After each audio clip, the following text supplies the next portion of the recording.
सभी भाई बहनों को जय मसीह की। मैं आपका स्वागत करता हूं अपने चैनल मसीह हरकेश पर। देखिए, परमेश्वर आपको इस वचन के द्वारा आशीष दे। और आज मैं इस वचन को आपको समझाने जा रहा हूं कि लूका रचित सुसमाचार, देखिए लूका रचित सुसमाचार 6:30 में क्या लिखा है नए नियम में, कि यीशु मसीह ने क्या कहा है दोस्तों, जो कोई तुझसे मांगे उसे दे और जो तेरी वस्तु छीन ले उससे ना मांग। क्या परमेश्वर ऐसा कह रहा है कि जो कोई तुझसे मांगे, क्या कोई मनुष्य कोई मांग रहा है उसे हम दें, और जो तेरी वस्तु छीन ले उससे? इस वचन के बारे में आप एक बार सोच के देखिए। जो कोई मांगे उसे हम दे सकते हैं क्या? देखिए, कोई पैसा वाला है, यदि इस वचन को बाइबल में वो अभी विश्वासी लोग पढ़ते हैं, यदि कोई पैसा वाला मनुष्य इस वचन को पढ़ता है और वो हमसे कहे कि तेरी बाइबल में, तेरे वचन में लिखा है कि मैं जो कोई तुझसे मांगे उसे दे, तो वो हमसे हम क्या पता क्या मांगे? वो हमसे कहे कि अपने मोबाइल को ही दे दे, मैं तेरी मोबाइल को मांगता हूँ, देखिए तू वचन का पालन करता है कि नहीं, मेरे मोबाइल को देना। तो बताइए, हम उस समय क्या हो जाएंगे? चुप हो जाएंगे, हम कुछ नहीं कर पाएंगे, ना तो उसे दे सकते हैं और ना उसे जवाब दे पाते हैं। आज मैं इस वीडियो में यही बताऊंगा कि उसे आप जवाब कैसे दे सकते हैं, परमेश्वर ने ऐसा क्यों कहा है।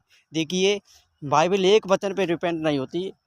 कहीं क्या होता है, एक वचन को लेकर अभी विश्वासी लोग हम पे सवाल उठाते हैं, ऐसा नहीं होता है। बाइबल में एक जगह पे ये कहा गया है तो दूसरी जगह पर भी आपको खोजना चाहिए। देखिए, और देखिए, ऐसा तो नहीं है कि परमेश्वर ने तो ऐसा नहीं कहा है कि पैसे वाले को दो, एक जगह पे लिखा है कि ज़रूरतमंद को ही दी जाए।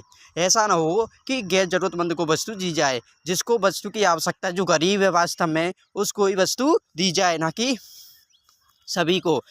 देखिए, हमें उसे देना चाहिए। और परमेश्वर ने ये भी कहा है, हमारे पास है तभी हम दूसरे को दें, ना कि हमारे पास है नहीं हम दूसरे को दे रहे हैं। यदि तेरे पास 2 रोटी हैं तो 1 रोटी तू अपने पड़ोसी को दे सकता है।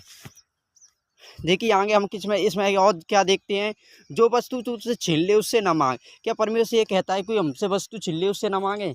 ऐसा तो देखिए हमें देखने को मिलता है कि कोई चोर है, बाज़ारों में क्या होता है, चोरें महिलाओं के गले से चैन छीन के ले जाते हैं। क्या वो चोर हैं? क्या ऐसे ही हमारी को वस्तु को छीन ले, हम उस चोर से ना मांगे? क्या परमेश्वर ये कह रहा है कि कोई हमसे वस्तु छीन ले उससे ना मांगे? क्या ऐसा हो सकता है कि कोई हमसे वस्तु छीने, हम उस चोर को रोके ना, उससे मांगे ना? क्या परमेश्वर ऐसा कह रहा है?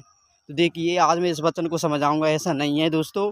परमेश्वर के वचन में यहाँ तो ये लिखा है, देखिए आप उससे कहें, जो व्यक्ति आपसे सवाल कर रहा है उससे कहें थोड़ा रुकिए। यदि कोई मनुष्य आपको इस सवाल को लेकर सवाल उठाता है तो क्या करें, इस वचन को लेकर, तो उससे कहें थोड़ा रुकिए, रुको जरा, सबर करो। आप मत्ती अध्याय 5 को खोलकर उसमें 40वें अध्याय को निकालें। देखिए, आप मत्ती अध्याय 5 को खोलकर उसमें 40वें अध्याय को निकालेंगे तो उसमें क्या लिखा है दोस्तों, और यदि कोई तुझ पर, मत्ती अध्याय 5 के 40 में क्या लिखा है, और यदि कोई तुझ पर मुकदमा करके तेरा कुर्ता लेना चाहे तो उसे अंगरखा भी लेने दे। यहाँ पर क्या लिखा है, वही बात लिखी गई है।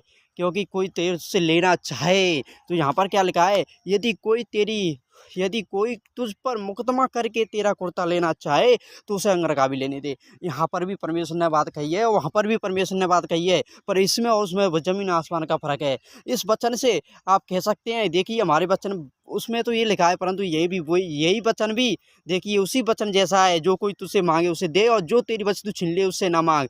यहाँ पर क्या लिखा है, और यदि कोई तुझ पे मुकदमा करके तेरा कुर्ता छीन लेना चाहे, ऐसा नहीं कि वैसे लेना चाहे, मुकदमा करके लेना चाहे तो उसे अंगरखा भी लेने दे। अब यहाँ पर क्या लिखा है, मुकदमा का अर्थ आप जानते हैं, मुकदमा होता है एक केस। कोई मनुष्य हम पर केस करके ही कोई वस्तु छीनना चाहे, कोई वस्तु लेना चाहे, तब हम दे सकते हैं। क्या पता, देखिए कोई हम पे झूठी तरीक़ा से हमारी चीज़ को वो हमसे छीन रहा है, क्या वो हम पे केस करके जीत सकता है? नहीं जीत सकता। यहाँ पर मुकदमा की बात कही गई है, या मुकदमा में वो हमसे जीत जाएगा तभी तो हमें उसे अंगरखा भी देंगे, तभी तो हम दूसरी वस्तु भी जीत देंगे। यदि वो हमारी चीज़ को छीन रहा है तो हमसे मुकदमा में तो कदापि जीत ही नहीं सकता। तो यहाँ पर वचन परमेश्वर का सच्चा है।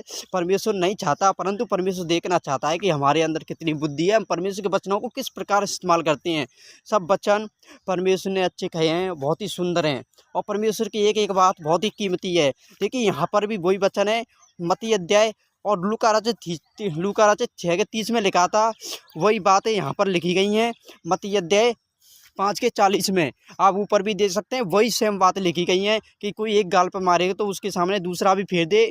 उसी के ठीक नीचे ये वचन लिखा हुआ है कि और यदि कोई तुझ पर मुकदमा करके तेरा कुर्ता लेना चाहे तो उसे अंगरखा भी लेने दे। और वही ठीक नीचे ये भी वचन लिखा है, जो कोई तुझसे मांगे उसे, और जो तेरी वस्तु छिल्ले उससे ना मांग। देखिए दोनों वचन आपको बाइबल में, आप बाइबल ओपन करेंगे दोनों वचनों के सामने और अगली बगली ऊपर नीचे वचन स्वयं एक से ही मिलेंगे। इसलिए देखिए मैं बिल्कुल सही बता रहा हूँ। जो वचन परमेश्वर ने वहाँ पर लूका में कहा है वही वचन यहाँ पर है मत्ती रचित 5:40 में यही वही बात कही गई है कि यदि कोई तुम पर मुकदमा करके तो कोई तुम्हारी वस्तु को छीने तब उसे दें, और मुकदमा में वो जीतेगा तब ले पाएगा, तो हमसे नहीं ले पाएगा। देखिए दोस्तों ऐसा नहीं है, परमेश्वर कोई हमारी वस्तुओं को छीन ले हम उससे ना मांगे। आप इस वहम में ना रहें, ना किसी के बहकावे में आए। कोई तो आपकी वस्तु को छीनता है तो उसे तुरंत ही मांगें, उस पर मुकदमा भी करें और उससे संगी पकड़ें। ऐसा नहीं हो कि परमेश्वर के वचन में लिखा है कोई ना हमारी वस्तु छीन ली और हमसे ले गया और हम उससे मांग ही नहीं रहे हैं, तो लोग हमसे क्या कहेंगे, पागल कहेंगे, मूर्ख कहेंगे। ऐसा आपको नहीं करना है। देखिए कई बार ऐसा मैं भी ऐसे वहम में था कि परमेश्वर ऐसे कैसे कह सकता है कोई हमारी वस्तु को छीन ले और हमसे नहीं मांगे। क्या पैसे वाले लोग भी हमारी वस्तु को छीन सकते हैं, चोर भी छीन सकते हैं? तो मैंने बहुत परमेश्वर से कहा है, ऐसा परमेश्वर तूने क्यों कहा है? तब मैंने इस वचन को खोजा बाइबल में और जाना है, और इसको मैंने अच्छा समझा कि मैं आपको भी बताऊं।